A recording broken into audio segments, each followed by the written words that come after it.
Michelle, a long time ago, she came up with a book called Invasion. So you've been watching the people who are coming into this country legally and illegally. Apparently now there are about 130 people, 2 busloads of those migrants from Central America. They're in Tijuana, Mexico. We don't know exactly what they're going to do next, but it does sound like they're going to apply for asylum. But we don't know how many of the others from the original caravans have simply gone across the border illegally, if that's even happened. Right, Steve, and how many of them are just going to simply disappear? Really, the bottom line question that I have tackled for more than 20 years now is whether America is a nation of laws or a nation of outlaws, whether we are a sovereign nation or whether we are a sanctuary nation. And this is a very significant showdown. For once, we have a president, a Justice Department, and a Department of Homeland Security that are explicitly drawing the line. And what this entire showdown exposes is that it's not just the fact that we have had such a dreadful lack of physical border walls, but that these groups, these caravans, are exploiting every aspect of laxity in the system. The fact that there is a massive overload in the asylum system. There's a backlog of some 700,000 cases. And as you alluded to, Steve, this is why many of these people are simply caught and then released. There is a 2 or 3 year average delay in getting an asylum hearing. And as the Justice Department and Jeff Sessions pointed out yesterday, it shows you what a joke the asylum process is in the first place, because all of these people in the caravan had already been offered asylum in Mexico. They do not qualify as the kind of persecuted, legitimate asylees that we should be awarding asylum to. But because of the time lag, while they're waiting for asylum, a lot of them could fade into the shadows or decide to do something else. And the catch and release program, are you confident, Michelle, that it will actually be ended? Can it be? Well, we do have a president who has firmly committed to ending it. But in order for that to happen, there have to be a number of other pieces in place. Again, not just a physical wall. We have to deal with that backlog. There are not enough immigration judges, and there's certainly not enough detention space. This is something I've been decrying for years now. There are an estimated 2,000, 2,500 detention beds in the entire country when we've got thousands of people crossing illegally, not just from the southern border, but from the northern border, and also entering through other ports of entry and then just disappearing as well. It has to be comprehensive immigration enforcement reform that we adopt. Do you know, I've heard that the president could do this through executive order. Is it that easy? And if so, will the president do that?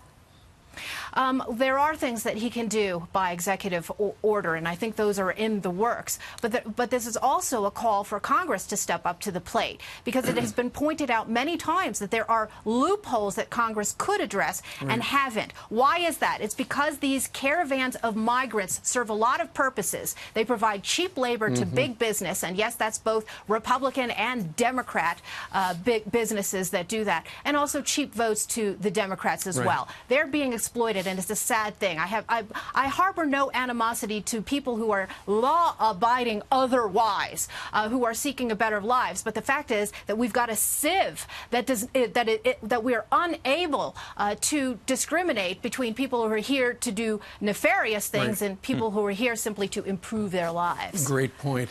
Meanwhile, we wanted to play for you a soundbite we've been playing this morning, and it involves CNN's chief White House correspondent, Jim Acosta. He sat down for a roundtable with Variety, the entertainment newspaper, and let me just clarify. He's talking about, listen to the soundbite, he's talking about how the president, when he attacks the press with hashtag fake news and stuff like that, that is an act, Mr. Acosta says, but it impacts the Trump voter and supporter. Listen to this. The problem is that people around the country don't know it's an act. They're not in on the act, and they take what he says very seriously, and they take attacks from Sean Spicer and Sarah Sanders and what they do to us on a daily basis very seriously. They don't have all their faculties in some cases. Their elevator might not hit all floors. Okay, so the elevators might not hit all floors. He goes on to say the White House attacks on the press could inspire violence against some reporters, and that's his worry.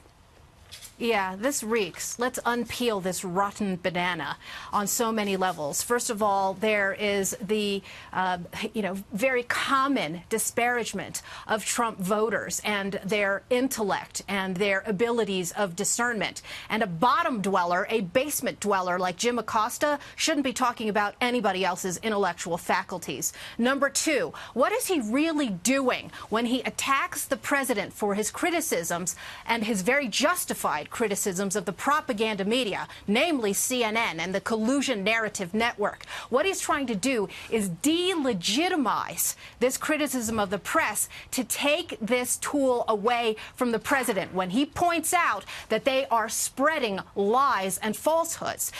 Thirdly, what is he trying to do? As you mentioned, Steve, very astutely, there is a very dangerous undertone to what he is saying. Because what he is saying is every time Trump attacks the press, this is a potential incitement to violence. What a disgrace for this journalist to be falsely smearing Trump supporters and President Trump himself for inciting violence when we know over the last several years that it is organized leftist activities, the Soros groups, the Antifa groups, who are the ones who have fomented violence and division in this country. Well said, what a Michelle. Disgrace. Well said. Real quickly, tell us about the Manhattan Film Festival. I understand they're featuring a screening of one of your investigative reports.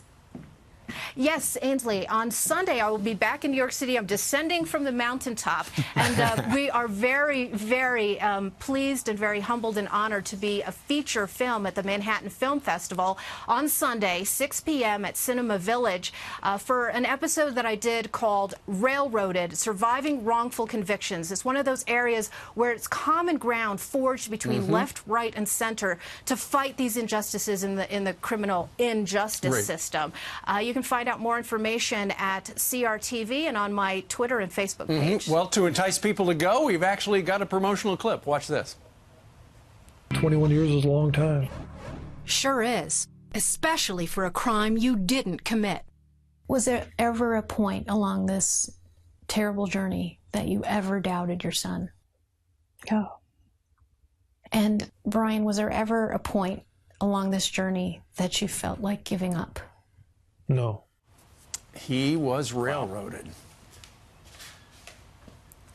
Yes, and too many have. There have been 2,000 people who've been exonerated in this country, and I think it's a grave undercount of the number of people who've been victimized by prosecutorial misconduct, shoddy investigations, confirmation bias, and faulty forensic science. I've made so many incredible friendships and partnerships along the way as I've investigated these cases, and I talk about Brian Franklin, who you just saw there, who is a wrongfully convicted law enforcement officer, many others like him, Ray Spencer, Daniel Holtzclaw. I'll be talking about that on Sunday. There'll also be a panel. So I hope, I know I have a lot of fans out there who watch Fox and Friends. There's an opportunity to get a free ticket giveaway, too, if you check out CRTV. 6 p.m. at the Cinema Village right here in New York City. Michelle, thank you very much. Appreciate it. Congrats. Thanks, Michelle. You bet. Thank you. And congrats, Ainsley. Thank you so much.